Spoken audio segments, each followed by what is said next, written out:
أعوذ بالله من الشيطان الرجيم. بسم الله الرحمن الرحيم. الحمد لله رب العالمين، والصلاة والسلام على أشرف الخلائق أجمعين، سيدنا وسيد الأولين والآخرين، حبيبنا وحبيب إله العالمين، أبي القاسم المصطفى محمد،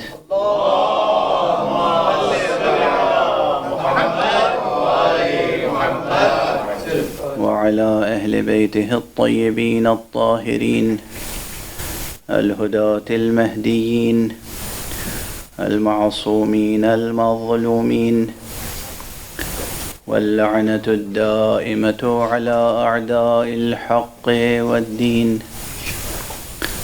أما بعد، فقد قال الله تعالى عز اسمه في محكم كتابه ومتقن خطابه.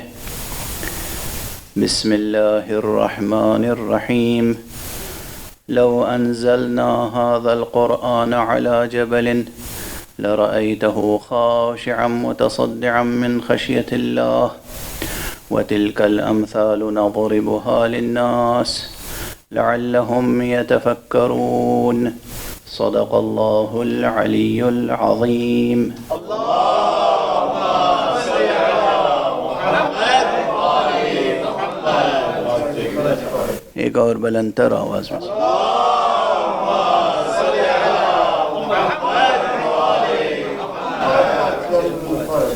عزیزان گرامی، سامعین ذوی الاحترام، قرآن اور حسین کے عنوان سے جس گفتگو کا آغاز ہوا ہے، آج یہ اس کی گویا تیسری قسط ہے۔ کل بھی میں نے عرض کیا تھا کہ قرآن اور حسین ایسا دلاویز عنوان ہے کہ اس پر تو پوری ایک کتاب تصنیف کی جا سکتی ہے، بلکہ کئی کتابیں لکھی جا سکتی ہیں۔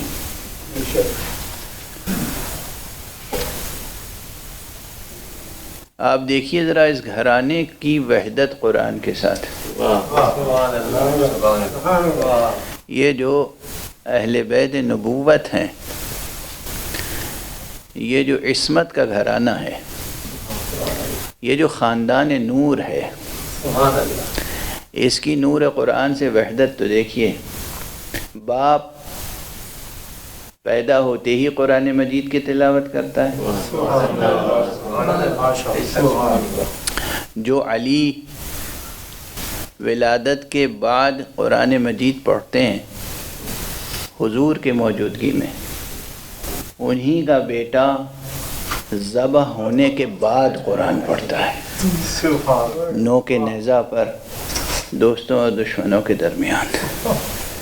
کیا وحدت ہے قرآن کے ساتھ، اس خاندان کی کیا وحدت ہے۔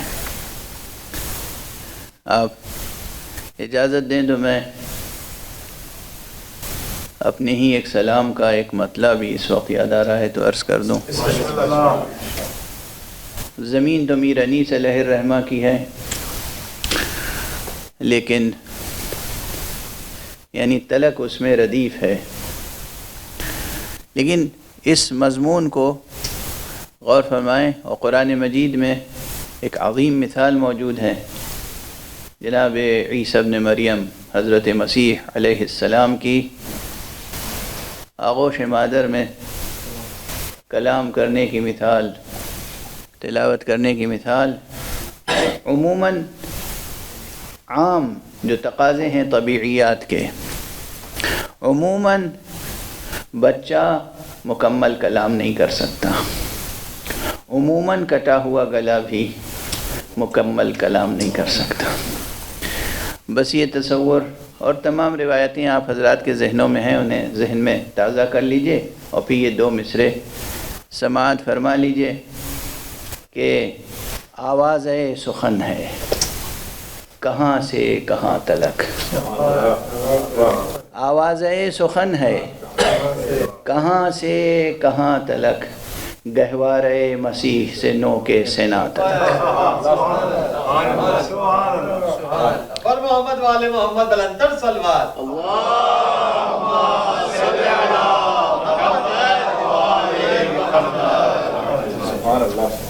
گہوار مسیح سے نو کے سنا تلک۔ تو جو ارباب عصمت ہوتے ہیں، جو اللہ سبحانہ و تعالیٰ کی طرف سے صاحب عہدہ و منصب و منزلت ہوتے ہیں، ان کی نور کلام حق کے ساتھ مکمل وحدت ہوتی ہے۔ یہی وحدت حسین اور قرآن میں ہے۔ جو شخص قرآن مجید کی حرمت کو پامال کرتا ہے، یہ یقین کر لیجئے کہ اس نے تہذیب حسینی کی آغوش میں پرورش نہیں پائی ہے۔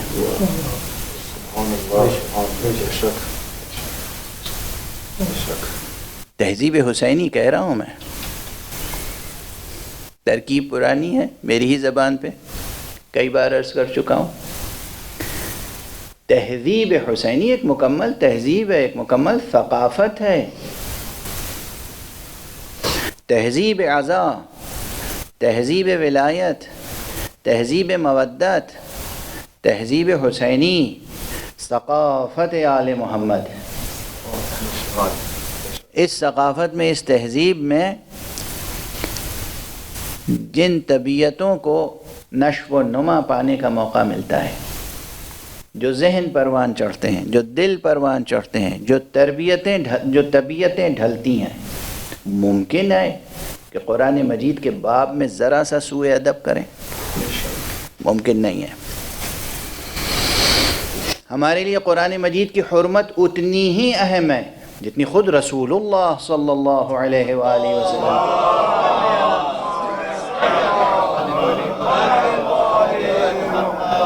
ایک بلندر صلوات بھیجیں محمد۔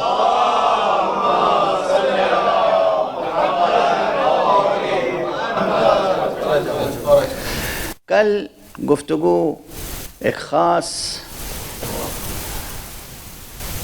فراز معنی تک پہنچ گئی تھی، اور بات اطوار وجود کی بھی چھڑ گئی تھی، اور وہ اس لیے ضروری ہوئی کہ قرآن مجید نے خود اپنا جو تعارف کرایا ہے، حق سبحانہ و تعالیٰ نے، اللہ سبحانہ و تعالیٰ نے خود قرآن میں جو قرآن کا تعارف پیش کیا ہے، اس کا ایک مقام آپ کے سامنے عرض کیا تھا، جس میں لازمی طور پر یہ بحث درمیان میں آئی کہ آخر اطوار وجود کتنے ہیں۔ ایک یہ طور وجود ہے قرآن مجید کا جو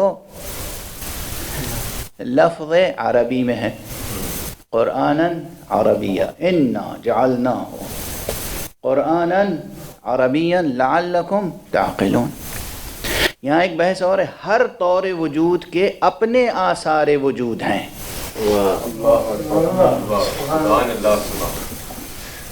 ہر طور وجود کے اپنے آثار وجود ہیں، ہر سطح وجود کے اپنے آثار ہیں۔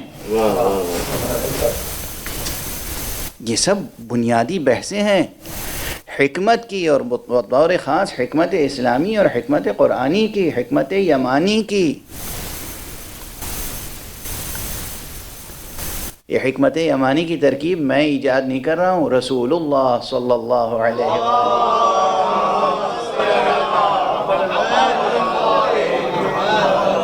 کی زبان مبارک پر یہ ترکیب آئی تھی۔ حکمت یمانی، حکمت قرآنی، حکمت ایمانی، حکمت توحیدی، حکمت صمدی، حکمت اسلامی، اس کے مباحث ہیں۔ یہ وجود شناسی، علم شناسی، وجود کے مراتب، ہر مرتبہ وجود، ہر سطح وجود کے اپنے آثار وجود ہیں۔ آثار وجودیہ ہیں. تو اسی آیت میں لعلکم تعقلون، یہ لعلکم کس کے آثار میں آئے گا؟ قرآناً عربیہ. انا جعلناہ قرآناً عربیہ، ہم نے اس کو قرآن عربی قرار دیا ہے تاکہ تم سمجھ سکو. اگر ہم اسے قرآن عربی کی شکل نہ دیتے تو وہ جو علی حکیم ہے وہ حقیقت تو تمہاری سمجھ میں نہ آتی. اس لیے کہ وہ طور وجود کیا ہے؟ وَإِنَّهُ فِي أُمِّ الْكِتَابِ لَدَيْنَا لَعَلِيٌّ حَكِيمٌ. اس آیت میں اور کوئی بات نہیں عرض کہی گئی ہے، اس آیت میں یہی ارشاد فرمایا گیا ہے کہ یہ خانوادہ نور اور یہ الفاظ نور ایک دوسرے سے مکمل وحدت رکھتے ہیں. اجا اطوار وجودی کی بحث کو ذہن میں رکھیں. اور یہ جو 3 دن سے میں آیت کی تلاوت کر رہا ہوں سرنامے کے طور پر، لیکن ابھی تک میں نے ترجمہ نہیں کیا اس کا. اب یہ میرا انداز گفتگو ہے، کبھی کبھی آیت کی تلاوت کرتا ہوں اور فوراً اس کا ترجمہ نہیں کرتا، لیکن پوری گفتگو ہوتی ہے اسی آیت کی معنوی فضا میں. اگر اطوار وجود کا فرق سمجھنا ہو تو اس آیت پر اب غور کیجیے اور اس آیت کو سمجھیے. سورہ مبارکہ حشر کی آیت ہے. لو انزلنا، قرآن کی عظمت، قرآن کی عظمت، قرآن کی زبانی.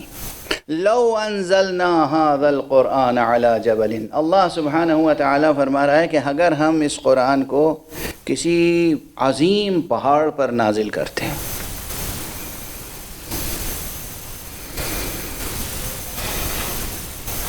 تو لو انزلنا هذا القرآن على جبل لرأيته خاشعا متصدعا من خشية اللہ. تو تم دیکھتے کہ وہ پہاڑ اپنی تمام تر سنگینی، سختی اور اپنی عظمت کے باوجود ٹکڑے ٹکڑے ہو جاتا خشیت الہی سے، خوف الہی سے. پھر فرمایا گیا وَتِلْكَ الْأَمْثَالُ نَضْرِبُهَا لِلنَّاسِ، اور یہ مثالیں ہم لوگوں کے لیے دیتے ہیں لَعَلَّهُمْ يَتَفَكَّرُونَ، تاکہ وہ فکر سے کام لیں. فکر سے کام لیں. جب قرآن نے کہا تو ہم فکر سے کام لیں یا نہ لیں؟ مجبور ہیں. ایک تو خود ذہن ایسا اللہ نے بنایا ہے کہ یہ ذہن مجبول ہے، یہ ذہن بنا ہی اس طرح سے ہے کہ اس کا کام ہی ہے سوچنا. ممکن نہیں ہے کہ حق سبحانہ و تعالیٰ کوئی شے خلق کرے، اس کی فطرت میں کوئی امر رکھے اور اس کو اسی امر سے روکے. یہ ممکن نہیں ہے. اسی لیے وہ دین، کوئی بھی وہ مذہب، وہ دین جو سوچنے سے منع کرے وہ کچھ ہو سکتا ہے، الہی مذہب نہیں ہو سکتا. اللہ کی طرف سے آنے والا دین انسان کو سوچنے سے منع نہیں کر سکتا، فکر سے نہیں روک سکتا. جو بھی دین ادھر سے آیا ہوا ہوگا وہ یہ نہیں کہے گا بس جو ہم کہہ رہے ہیں آنکھ بند کر کے مان لو. خبردار سوال نہ کرنا، خبردار ان کی کتابیں نہ پڑھنا، خبردار ان کی مجلسوں میں نہ جانا، خبردار ان کی محفلوں میں نہ جانا، ورنہ تمہاری فکر بدل جائے گی، تمہاری سوچ بدل جائے گی، تم بدل جاؤ گے، تمہارا دین ناقص و فاسد ہو جائے گا. اللہ کی طرف سے جو دین اور مذہب آیا ہوا ہوگا اس میں یہ باتیں ہو ہی نہیں سکتی، اس لیے کہ وہ چاہے گا زیادہ سے زیادہ کائنات کا مطالعہ کرو، سب کو دیکھو، تمام مکاتب فکر کا مطالعہ کرو، پھر تمہیں سمجھ میں آئے گا کہ الہی مکتب کی عظمتیں کیا ہوتی ہیں. الہی مکتب کی عظمتیں کیا ہوتی ہیں. تو بہرحال ایک تو ذہن ایسا بنایا کہ سوچنے پر اس کی فطرت ہی ہے سوچنا، اور دوسرے دعوت دی بار بار لعلہم یتفکرون، تاکہ وہ سوچیں، لوگ سوچیں. کیا سوچیں؟ سب سے پہلے تو یہی سوچیں گے کہ اب میں بالکل بچوں کی طرح آگے بڑھوں نا دھیرے دھیرے، تاکہ جو لوگ اسکالرس نہیں ہیں اور عام انداز سے سوچتے ہیں پھر وہ بھی ہم وہاں تک پہنچیں اور پھر ان کو ساتھ لے کے کچھ آگے بڑھیں۔ قرآن مجید میں یہ لکھا ہے کہ اگر یہ قرآن ہم کسی عظیم پہاڑ پر بھی نازل کر دیتے تو وہ پہاڑ خوف خدا، خشیت خدا سے ریزہ ریزہ ہو جاتا، ٹکڑے ٹکڑے ہو جاتا۔ یہ قرآن ہی کا وصف ہے نا، قرآن کا وصف ہے نا۔ یہ پورا قرآن آپ ایک چھوٹی سی لکڑی کی رحل پہ رکھ دیتے ہیں، رحل تو جوں کہ توں رہتی۔ بچوں کو سمجھانے کے لیے مثال دے رہا ہوں۔ رحل پہ رکھ کے قرآن پڑھتے ہیں یا نہیں؟ اور ایک آیت رکھتے ہیں، پورا قرآن رحل پہ رکھ دیتے ہیں اور رحل کو جنبش بھی نہیں ہوتی، جوں کہ توں اپنی قوت کے ساتھ باقی رہتی ہے۔ قرآن کہہ رہا ہے اگر پہاڑ پہ نازل کرتے تو ریزہ ریزہ ہو جاتا پہاڑ، اور آپ پورا قرآن ایک لکڑی کی نازک سی رحل پہ رکھے ہوئے ہیں اور اس رحل کو کچھ بھی نہیں ہو رہا ہے۔ یہ کیا کرشمہ ہے؟ یا آپ قرآن اپنے ایک ہاتھ پہ لے لیتے ہیں، آپ قرآن مجید اپنی جیب میں رکھ لیتے ہیں۔ یہاں آثار کیوں نہیں ظاہر ہو رہے ہیں؟ اسی لیے ظاہر نہیں ہو رہے کہ یہ طور وجود کچھ اور ہے، وہ طور وجود کچھ اور ہے۔ اور ہمارے آپ اسے بھولیے گا نہیں، یہ طور وجود یہ عربی مبین میں یہ آپ کے ہاتھوں کا بنایا ہوا کاغذ، آپ کے ہاتھوں کی بنائی ہوئی روشنائی، آپ کے ہاتھوں کا بنایا ہوا قلم، آپ کے ہاتھوں کا بنایا ہوا پریس، آپ کے ہاتھوں کی بنائی ہوئی جلد، جو کچھ ہے اس میں جو آپ کے سامنے رحل پہ رکھا ہے آپ کے ہاتھوں کا بنایا ہوا ہے۔ سبحان اللہ، سبحان اللہ۔ آپ کے ہاتھوں کے بنائے ہوئے قرآن مجید میں اتنی تاثیر نہیں ہو سکتی کہ ایک نازک سی رحل بھی متحرک ہو جائے، لیکن جو نور مشیت سے لکھا ہوا قرآن ہوگا وہ قرآن وہ عظمت رکھتا ہے کہ اگر پہاڑ پر نازل کر دیا جائے تو وہ ٹکڑے ٹکڑے ہو جائے۔ نور مشیت سے لکھا ہوا قرآن، نور حق سے نازل ہونے والا قرآن کہیں نہیں ٹھہر سکتا مگر اسی نور پر جو خود نور حق سے مشتق ہوا ہو۔ صلوات پڑھ دیجئے محمد۔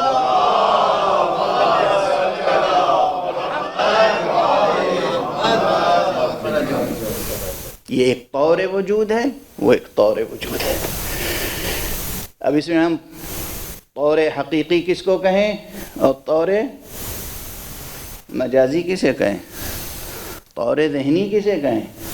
اب یہ ظاہر ہے کل یہ شکایت آ گئی مجھ تک کہ زبان اور اصطلاحیں اور سطح گفتگو ذرا غیر مانوس سی سطح تھی، لیکن یہ میں آپ کو یقین دلاتا ہوں کہ میں اپنی روش تو خیر نہیں بدلوں گا۔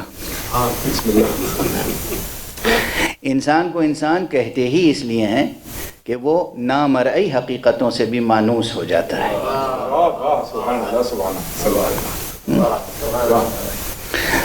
تو آپ جن چیزوں سے مانوس ہیں پہلے سے انہیں دہرانے سے کوئی فائدہ نہیں ہے، لیکن اس سے بلندر کچھ سطح گفتگو آنی چاہیے سامنے۔ عظمت قرآن کی بات ہے، عظمت قرآن، یہ قرآن بھی عظیم ہے چونکہ یہ حکایت کرتا ہے اسی کی۔ یہ قرآن عظیم ہے چونکہ یہ الفاظ آپ کے ہیں۔ دیکھیے یہ ذرا سمجھیے گا، نماز کے احکام میں ایک حکم بعض فقہا نے بہت توجہ دلائی ہے، کہا جب تم پڑھ رہے ہو نماز میں بسم اللہ الرحمن الرحیم الحمد للہ رب العالمین، یہ جو سورہ پڑھتے ہیں اہدنا الصراط المستقیم، تو تم اسے اپنی طرف سے بنیت دعا نہ پڑھو ورنہ یہ تمہارا کلام ہو جائے گا۔ اس نیت سے پڑھو کہ ہم مأمور ہیں، ہمیں وہ کلام دہرانا ہے جو اللہ کا کلام قلب مصطفیٰ پہ نازل ہوا تھا۔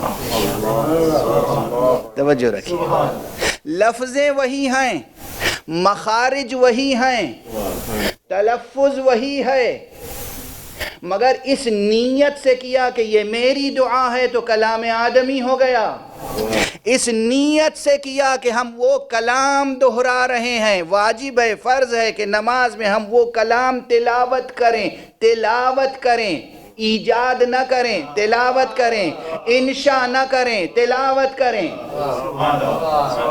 تلاوت یعنی پیروی۔ اور ہمارے ہاں اگر اپنی طرف سے کہا ایاک نعبد و ایاک نستعین اہدنا الصراط المستقیم، کلام آدمی ہے، فرض ادا نہیں ہوا۔ اس نیت سے کہا کہ یہ وہی آیت میں دہرا رہا ہوں جو اللہ کی طرف سے قلب مصطفیٰ پہ نازل ہوئی تھی، جو زبان مصطفیٰ سے امت تک منتقل ہوئی، وہی کلام میں دہرا رہا ہوں تیرے سامنے مالک پروردگار۔ میں تیرے محضر میں تیرا ہی کلام پڑھ سکتا ہوں، مجھے کہاں مجال، یہ جرات، یہ ہمت، یہ حوصلہ کہ خود کچھ کہہ سکوں۔ اور ہمارے یہاں تیرے محضر میں تیرا کلام پیش کر رہا ہوں، اگر اس نیت سے پڑھا واجب ادا ہو گیا، نماز صحیح ہو گئی۔ اور ہمارے یہاں تو یہ نیت کے بدل جانے سے حقیقت اتنی بدل گئی کہ وہ کلام آدمی ہو گیا، اور نیت ذرا سی بدلی تو وہ کلام اللہ کہلایا۔ اور ہمارے یہاں تو اب یہی قرآن جو پیشور کاتب لکھتے ہیں، پیشور کاتب جن کا کام ہے پیسے لینا، کتابت کرنا، ایمان ہے نہیں ہے، تقوی ہے نہیں ہے، طہارت ہے نہیں ہے، یہ پورا قرآن لکھ دیتے ہیں، نہ ان کے ہاتھ میں تاثیر پیدا ہوتی ہے، نہ اس لکھی ہوئی تحریر میں۔ اور کوئی با تقوی عالم با عمل صرف اپنے قلم سے بسم اللہ الرحمن الرحیم لکھ کر دے دیتا ہے، اور کوئی اپنے پاس رکھ لیتا ہے تو چلنے والا پانی پر آسانی سے چلتا ہے۔ ہے تو وہی بسم اللہ۔ یہ جو بسم اللہ لکھی ہوئی ہے یہ قرآن مجید۔ اور ہمارے آپ نیتوں کا فرق سمجھیں، نیت کی عظمت سمجھیں، اس حقیقت کو سمجھیں۔ قلب مومن کی کیفیت کیا ہونی چاہیے، کیسا صاف قلب ہونا چاہیے، کیسی نیت ہونی چاہیے۔ اور ہمارے آپ یہی قرآن مشہور واقعہ ہے نا، علامہ مرتضی عالم الہدیٰ کا واقعہ ہے، بغداد کا۔ دریائے دجلہ موجود ہے اب بھی، یہ اس وقت بھی یہ دریا موجود تھا۔ اور یہ حکایت ہے کہ ایک شخص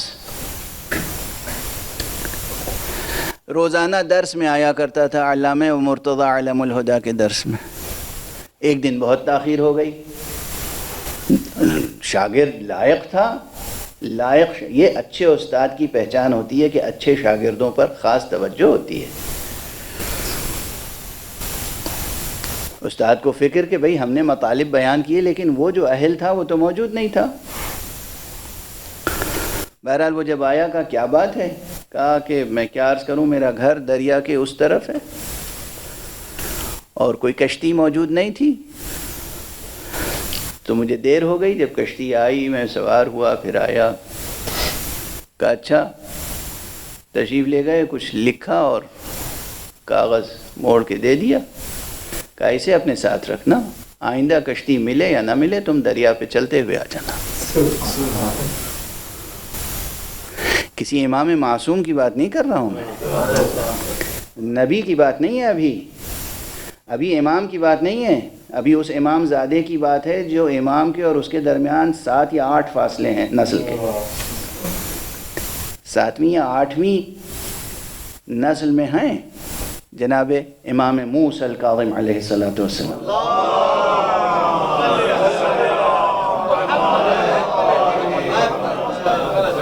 اور ہمارے آپ اور اس کے بعد وہ عادی ہو گئے، آتے رہے جاتے رہے۔ ایک دن جو کھول کے دیکھا، دیکھیں نیت اور اعتبار، یقین، عظمت، شک کا گزر نہ ہو دل میں دماغ میں۔ ایک دن کھول کے دیکھا تو کہا ارے یہ تو بسم اللہ ہی ہے، ارے یہ تو بسم اللہ ہی ہے. اور سمجھ رہے ہیں آپ؟ اس امپریشن کی اور اس ایکسپریشن کی مزید تشریح کی ضرورت تو نہیں ہے. ارے یہ تو بسم اللہ ہی ہے. وہ تاثیر ختم ہو گئی. دیکھ رہے ہیں آپ کیسے آثار وجود میں آتے ہیں اور کیسے آثار ختم ہو جاتے ہیں. پورا قرآن آپ کی رحل پہ رکھا ہوتا ہے اور کوئی اثر نہیں ہوتا. پورا قرآن آپ بغل میں دبا لیں جس میں 114 مرتبہ بسم اللہ لکھی ہوئی ہے. آپ دریا کراس نہیں کر سکتے. اور ایک علم الہدا ہو جو اپنے قلم سے لکھ دے تو اس میں وہ آثار پیدا ہو جاتے ہیں. غور فرمایا آپ نے؟ ہم آپ دن رات قرآن مجید کی تلاوت کرتے ہیں لیکن جب علی تلاوت کرتے ہیں تو شان کچھ اور ہوتی ہے. جب حسین تلاوت کرتے ہیں تو شان کچھ اور ہوتی ہے. جب کوئی صادق آل محمد تلاوت کرتا ہے تو شان کچھ اور ہوتی ہے. جب کوئی قائم آل محمد تلاوت کرتا ہے تو شان کچھ اور ہوتی ہے.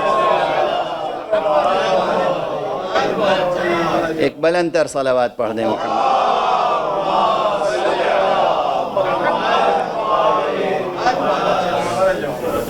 تو یہ آیت تھی جو میں روزانہ تلاوت کر رہا ہوں کہ لو انزلنا هذا القرآن على جبل. قرآن کی عظمت ہے، قرآن کی تاثیر، قرآن کی عظمت، قرآن کی اہمیت. مکتب اہل بیت میں شیعوں کے درمیان اگر ہم اس قرآن کو کسی عظیم پہاڑ پر، اب عظیم میں ترجمے میں اس لیے کہہ رہا ہوں کہ یہ ارباب بلاغت سمجھتے ہیں کہ تنوین جو ہے جبلن، یہ جو تنوین ہے یہ نون تنوین جو لکھا نہیں جاتا صرف پڑھنے میں آتا ہے، اس میں بھی کتنی معنویتیں ہیں. تو کبھی یہ تعظیم کے لیے آتا ہے اور کبھی یہ تحقیر کے لیے آتا ہے اور کبھی یہ تنکیر کے لیے آتا ہے اور کبھی یہ تمکین کے لیے آتا ہے. اب یہ سب اصطلاحیں ہیں، یہ سب ٹرمینالوجیز ہیں. اگر آپ تحقیق کریں گے تو علم کے دروازے کھلتے چلے جائیں گے. میں صرف ٹرمینالوجیز اس لیے عرض کرتا ہوں جو جس کا اہل ہو وہ اپنے مطابق کلیدیں لیتا جائے اور اپنے ذوق کے مطابق دروازے کھولتا جائے. ایک صلوات پڑھ دیجئے محمد.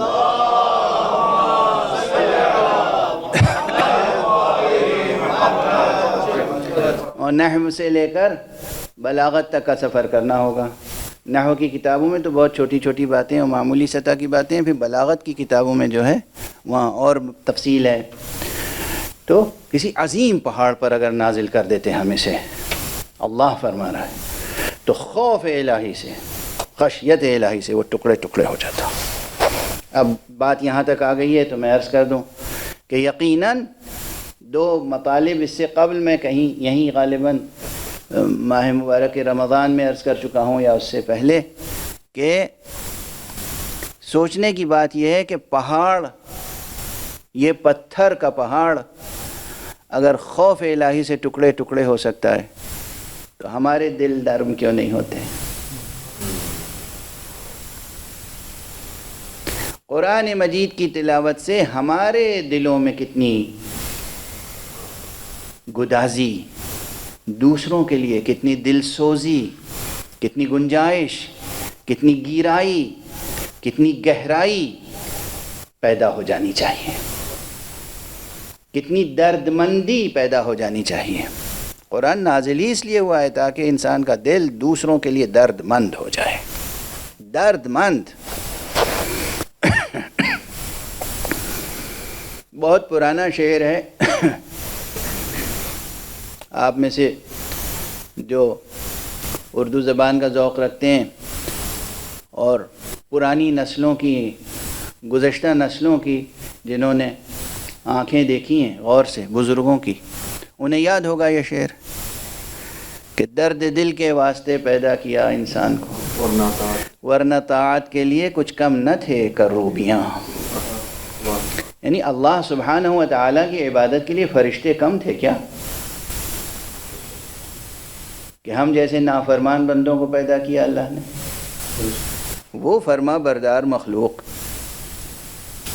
کہ جس کو کہہ دیا تم سجدے میں رہو وہ سجدے میں ہے، جس کو کہہ دیا کہ تم رکوع کرو وہ رکوع میں ہے، جس کو کہہ دیا قیام کی حالت میں رہو قیام کی حالت میں، جو تسبیح کر رہا ہے تسبیح کر رہا ہے، جو تحلیل کر رہا ہے تحلیل کر رہا ہے.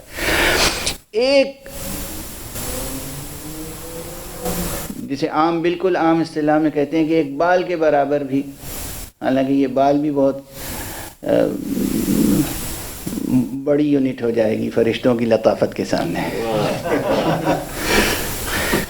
اس کے برابر بھی وہ حکم الہی اور امر الہی سے نہ آگے بڑھتے ہیں نہ پیچھے ہٹتے ہیں۔ وہ کروبیاں، وہ فرشتے، وہ ملائکہ، وہ نوری مخلوق، وہ اللہ کی عبادت کے لیے کم نہ تھی۔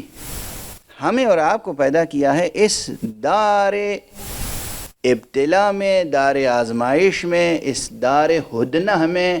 دار ہدنہ ترکیب یاد رکھیے گا، کسی وقت اس کے بارے میں عرض کروں گا، چونکہ یہ ترکیب محمد رسول اللہ صلی اللہ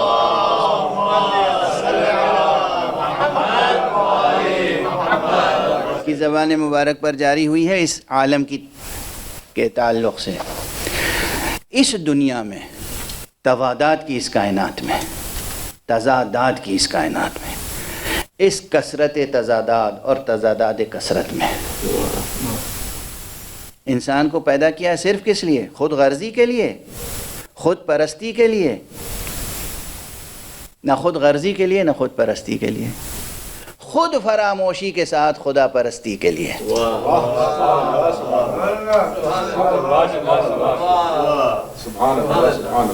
اپنی سرفرازی کی فکر نہ کیجیے، سرفروشی کا ذوق پیدا کیجیے، سرفروشی کے ساتھ سجدہ ریزی کے لیے، دوسروں سے درد مندی کے لیے۔ اس پوری کائنات کا درد آپ کے دل میں ہونا چاہیے، تب آپ کہلائیں گے مومن، تب آپ کہلائیں گے اہل توحید، تب آپ کہلائیں گے اہل قرآن، تب آپ کہلائیں گے اہل ولایت۔ صرف انسانوں کا نہیں، حیوانوں کا درد ہونا چاہیے، صرف حیوانوں کا نہیں، نباتات کا درد ہونا چاہیے، اس زمین کا درد ہونا چاہیے۔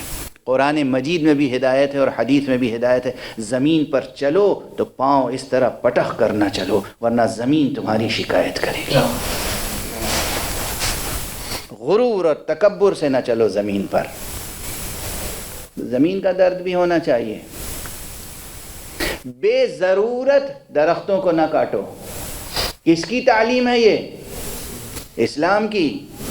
اگر اس پر ساری دنیا عمل کرتی تو یہ جو آج کل مصیبت آئی ہوئی ہے پوری دنیا پر، جو کلائمیٹ چینج ہو رہا ہے، جو گلوبل وارمنگ ہو رہی ہے، جو مشکلیں ہیں، یہ نہ ہوتی۔ بے ضرورت قطع نہ کرو درختوں کو، بے ضرورت شکار نہ کرو۔ کسی جانور کو بے ضرورت مار نہیں سکتے۔ یہ نہیں کہ شوقیہ ذوق ہے آپ کا، شوق ہے، آپ حیوانوں کو ہلاک کر رہے ہیں۔ بے ضرورت نہ کرو۔ جنگ کی حالت میں دشمن سے جنگ کرو، کیونکہ بحثیں آنے والی ہیں کہ قرآن مجید میں قتال کا کیوں حکم ہے، جہاد کا کیوں حکم ہے۔ یہ آیتیں نکال دیجئے قرآن مجید سے، سبحان اللہ، آئے گی وہ بحث۔ جنگ کرو اگر جنگ کی ضرورت ہے تو دیکھو جو دشمن تمہارے سامنے آ رہا ہے تمہارے جان کے در پہ ہو کر، اسی کی جان کے در پہ تم بھی ہونا۔ ایسا نہ ہو کہ تم دشمن کی آبادی میں جاؤ تو درختوں کو کاٹ ڈالو اور گھروں کو اجاڑ ڈالو اور بچوں کے ساتھ تم ظلم کرو، خواتین پر زیادتی کرو، ان کے جانوروں کو ہلاک کرو۔ یہ نہ کرنا۔ یعنی کیا؟ یعنی تمہارے دل میں پوری کائنات کی گنجائش ہونی چاہیے۔ اگر راستہ ہے نا، ایک جگہ سبزہ اگا ہوا ہے، ہری گھاس، سبززار، مرغزار، خوبصورت، اور دوسری طرف خشک زمین ہے، تو آپ کی فطرت کیا کہتی ہے؟ کہاں چلیں گے آپ؟ راستہ طے کریں گے سبزے پر یا زمین پر؟ خشک زمین پر، سخت زمین پر۔ کیوں؟ بلا وجہ اس جاندار سبززار کو کیوں روندتے ہو؟ فطرت بھی یہی کہتی ہے، شریعت بھی یہی کہتی ہے، شریعت بھی یہی کہتی ہے، طریقت بھی یہی کہتی ہے۔ طریقت، حقیقت، شریعت الگ الگ چیزیں نہیں ہیں، ایک ہی حقیقت کے اطوار ہیں۔ ایک صلوات پڑھ دیجئے محمد۔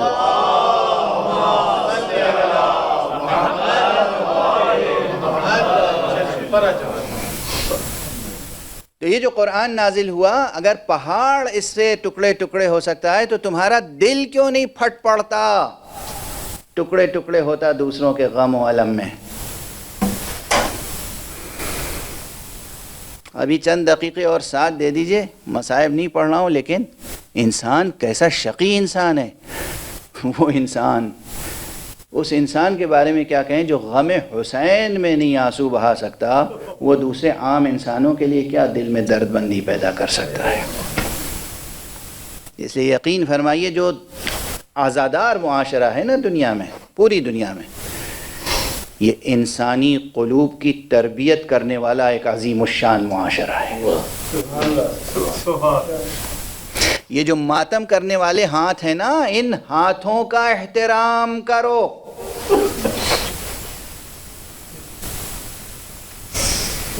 یہ اپنے سینے پہ ہاتھ مار کے درد مندی کا سبق سکھاتے ہیں۔ درد مندی، سوگواری، دوسروں کے درد و الم و غم کو محسوس کرنا، اور اس شدت سے محسوس کرنا جیسے وہ اس کا نہیں تمہارا غم ہے۔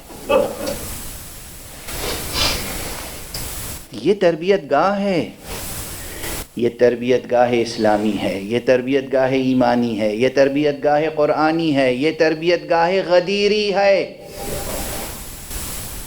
یہ تربیت گاہ ولایت ہے۔ اگر یہ تاثیر نہیں پیدا ہوئی تو آپ حق ادا نہیں کر سکیں گے۔ لو انزلنا هذا القرآن على جبل، اگر ہم اس قرآن کو کسی پہاڑ پہ نازل کرتے تو وہ پہاڑ ٹکڑے ٹکڑے ہو جاتا۔ بس ایک فقرہ اور مقام منقبت یا مقام نعت و فضیلت میں عرض کر کے پھر مصائب کی گزارش کی طرف آتا ہوں۔ ایک درس تو اس میں یہ ہے ہمارے آپ کے لیے کہ ہمارے دل نرم ہونے چاہیے۔ اگر پہاڑ ٹکڑے ٹکڑے ہو سکتا ہے خشیت الہی سے، خوف الہی سے، تو ہمارے دل نرم کیوں نہیں پڑتے؟ دوسرا پہلو یہ بھی ہے کہ کتنا عظیم ہوگا وہ قلب جس قلب پر یہ قرآن نازل ہوا۔ یہاں سے قلب مبارک مصطفیٰ صلی اللہ علیہ وسلم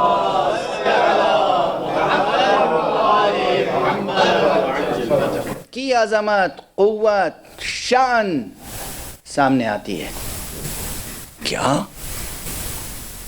نور قدسی تھا، کیا قلب مبارک تھا جس پر اللہ سبحانہ و تعالیٰ نے وہ قرآن نازل کیا جو کائنات کی کسی سخت سے سخت چیز پر بھی نازل نہیں ہو سکتا تھا۔ اب سمجھ رہے ہیں آپ میں نے یہ جملہ کیوں عرض کیا؟ کسی بھی سخت سے سخت چیز پر، اس لیے کہ اس کرۂ ارض پر سب سے سخت چیز پہاڑ ہے، تو گویا یہ پہاڑ کی مثال دی گئی ہے۔ پہاڑ موضوعیت نہیں رکھتا، پہاڑ موضوعیت نہیں رکھتا۔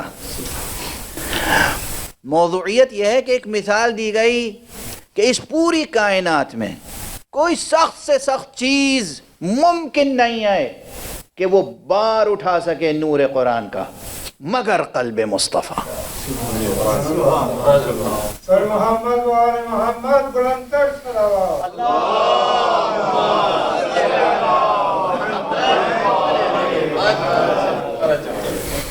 اور جو چیز قلب مصطفیٰ پہ نازل ہو، قلب مصطفیٰ اس کا امین ہو، اور مصطفیٰ پھر اپنے بعد جسے امین بنائیں وہ بھی قلب مرتضیٰ ہو،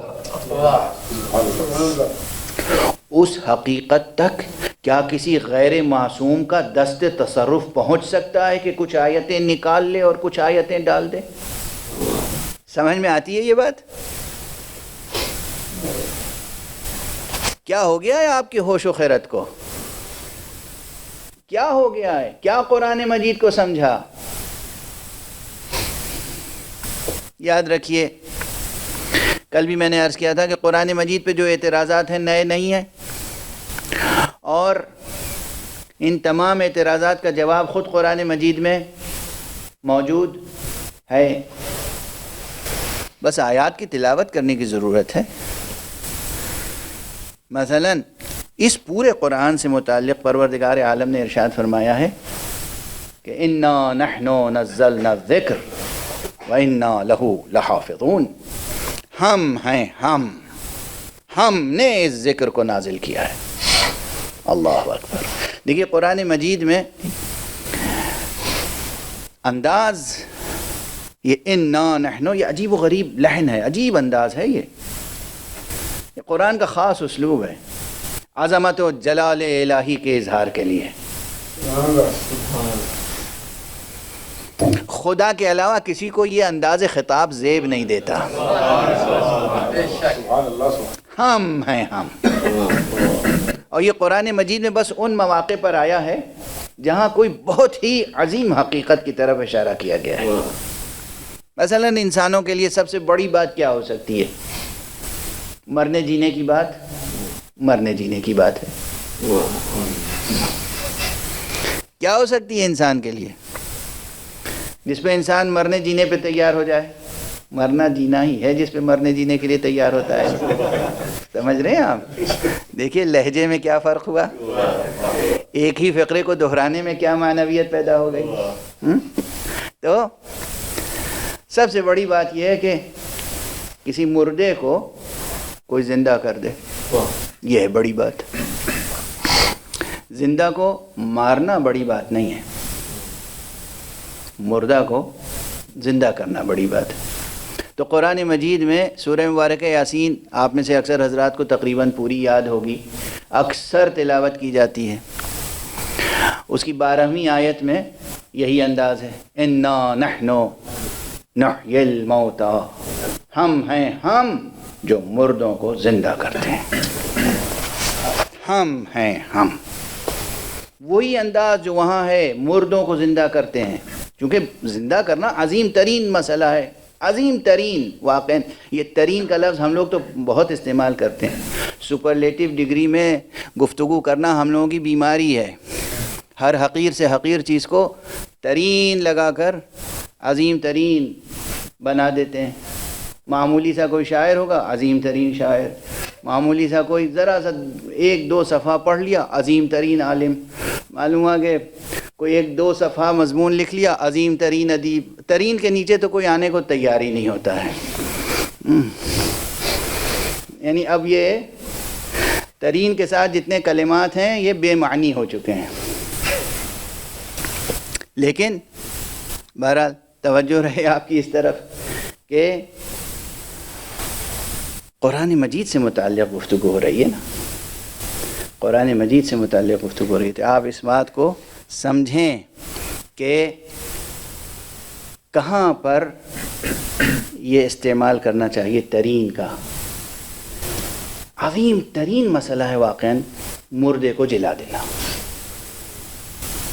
خدا کہہ رہا ہے۔ ویسے ایک بات عرض کروں، کوئی اس سے اختلاف نہیں، جتنے وعدے خدا نے کیے ہیں اور جتنے کام خدا نے اپنے ذمے لیے ہیں، کرتا ہے وہ کسی نہ کسی ذریعے سے واسطے سے، ہے نا؟ اللہ نے کہا میں ہدایت دوں گا، ہدایت دینا میرا کام ہے۔ ہدایت دیتا کون ہے؟ نبی۔ اللہ نے کہا رزق دینا میرا کام ہے، رزق بانٹتا کون ہے؟ فرشتے۔ اللہ نے کہا کہ شفا میں دیتا ہوں، شفا ملتی کیسے؟ ڈاکٹر، حکیم، دوائیں سب استعمال کرتے ہیں، شفا دیتا وہ ہے لیکن ان ذریعوں سے۔ اللہ نے کہا ہم ہیں، ہم جو مردوں کو جلاتے ہیں۔ جب ڈھونڈیں گے تاریخ میں تو کہیں عیسیٰ نظر آئیں گے، کہیں علی نظر آئیں گے۔ صلوات پڑھ دیجئے محمد۔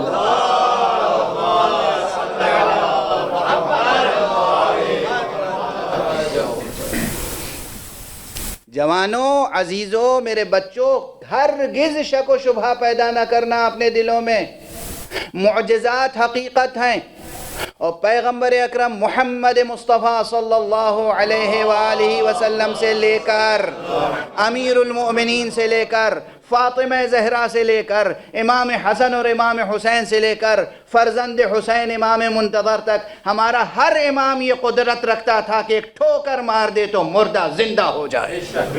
نعرہ حیدری، کہہ دے زبان سے قوم، مردے سے کہے قوم، وہ اٹھنے پہ مجبور ہوتا تھا، کیونکہ یہ خود اذن اللہ ہے۔ انہیں قم بإذنی کہنے کی قم بإذن اللہ کہنے کی ضرورت بھی نہیں، قم کہنے کھڑا ہو جائے گا، یہ خود اذن اللہ ہے۔ تو بہرحال جس طرح یہ ہے کہ مردے کو زندہ کرنا عظیم ترین مسئلہ ہے، اسی طرح یہاں لہجہ ہے قرآن کی حفاظت کرنا، دین خدا کی حفاظت کرنا، مقام ختم نبوت کی حفاظت کرنا۔ اس لیے کہا گیا انا نحن نزلنا الذکر وانا لہ لحافظون، ہم ہیں، ہم اس ذکر کو نازل کرنے والے اور ہم ہی اس کی حفاظت کرنے والے ہیں۔ جس کی حفاظت کا اللہ نے وعدہ لیا ہو، دنیا کا کوئی حکمراں اسے تبدیل کر سکتا ہے؟ بہت پیدا ہوئے اور بہت پیدا ہوں گے تبدیلیاں کرنے والے، وہ خود مسخ ہو کے رہ جائیں گے۔ قرآن اپنی جلالت کے ساتھ ہمیشہ باقی رہے گا۔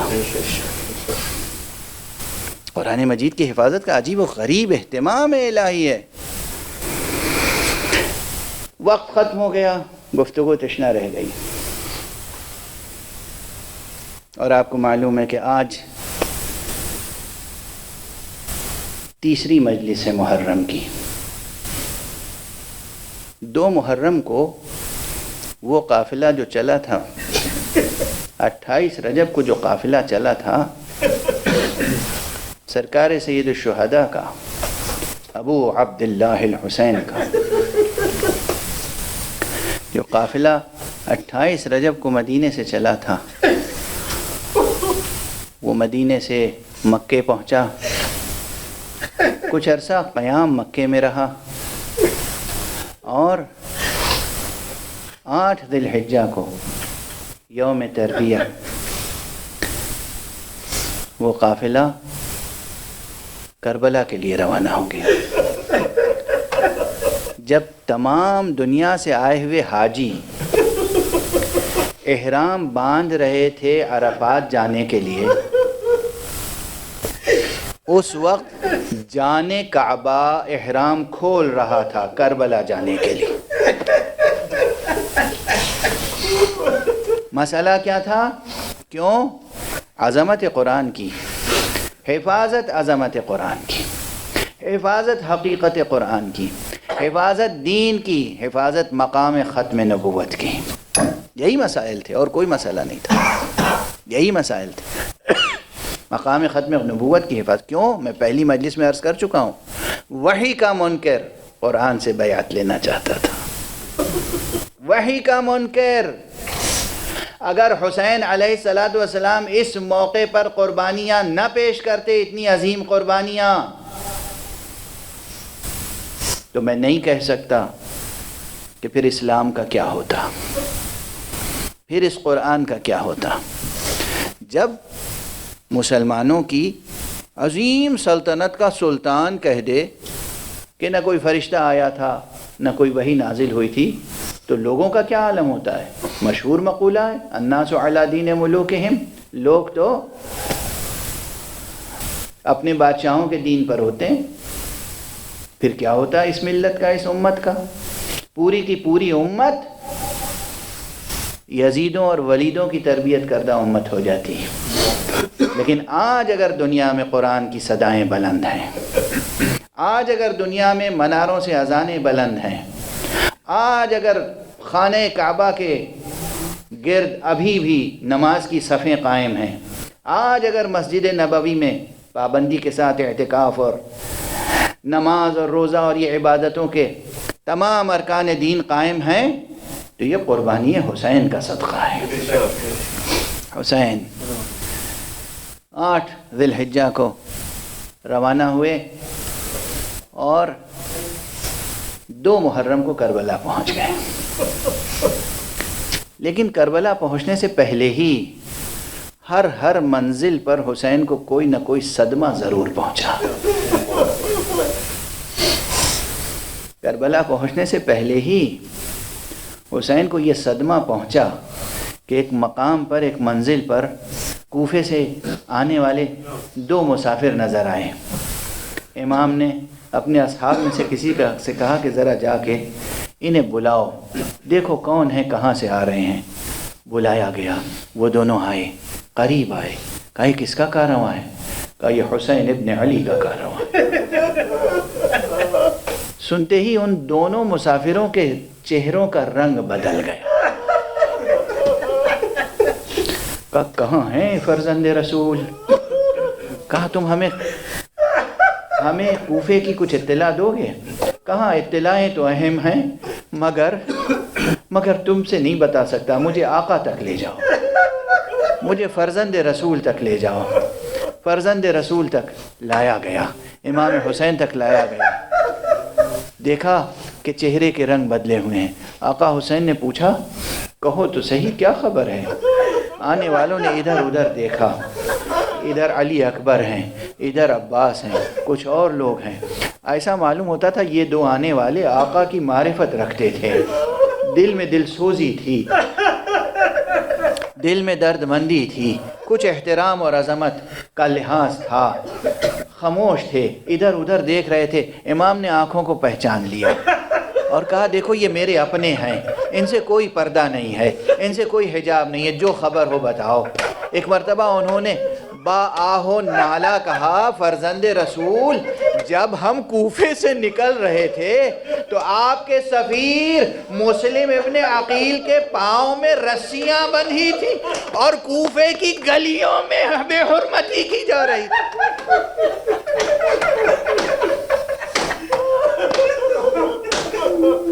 اجرکم علی اللہ، اجرکم علی اللہ۔